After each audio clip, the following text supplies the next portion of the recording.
Yo, what's going on guys, it's Ryan here, and today I'm going to be doing something a little bit different. So today I want to talk to you guys about the brand new Grand Theft Auto 5 online car called the TRUFFADE NERO. I'm going to be giving you guys an honest opinion on how good this car is in game.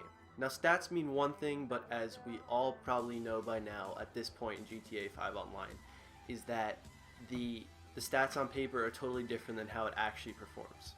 Now in some cases they're pretty similar, but in this case I don't think they're very similar.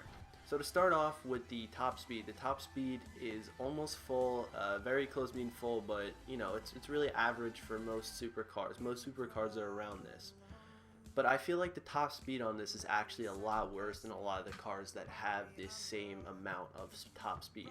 Now the reason for this is unknown. I have no idea why this is, but I feel like the top speed, it feels like if you're gonna race a car like, you know, the Zentorno or something, which is very close, I'm pretty sure, to the top speed of this, it doesn't compare. Now this could also be because of the acceleration. Now it does say that the acceleration is full.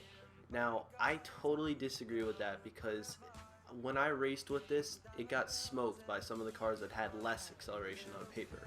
I did race at the airport with my friends, and I raced this car against the X80 and the Pfister 811, and it lost to both of them. Now, I don't know why this is, because I'm pretty sure that the Pfister has just about the same or maybe even a little less acceleration, and it still somehow wins. Moving on to the braking is very average for a supercar. Most supercars have around the 2-bar braking, maybe 3. It's usually not very good. Now that's to be expected from a supercar just because of the fact of how fast they are. So yeah, in general the braking isn't really going to matter unless you for some reason really want to brake good. Then I would not recommend this car, but that's really not a factor in my opinion. So now another very important one is the traction. Now the traction is surprisingly very good on this car. Now I do think that the 4 bars that it has out of 5 is actually very true. Now in terms of supercars, this has probably one of the higher end tractions of all of them, but I wouldn't say it's the absolute best because of the fact that it is a very fast car. Now the faster you get, it seems like the less traction you have. If you're gonna get a car like the Zentorno, obviously to be expected, it has much better traction. Now for the Zentorno has a little bit more traction, but it seems like the whole difference in the world. It seems so much better, even though it's like a quarter of a bar more than the Nero has. Now overall the traction is really good, and I don't think it'll be much of an issue unless you want to race around the track. It might slide a little bit, but it won't be too bad. You can handle it. Now another big factor of this is the Benny's upgrade. Not necessarily in the performance section, but in the look section you can do a lot more with the Benny's upgrades. Now it is 600k to start upgrading.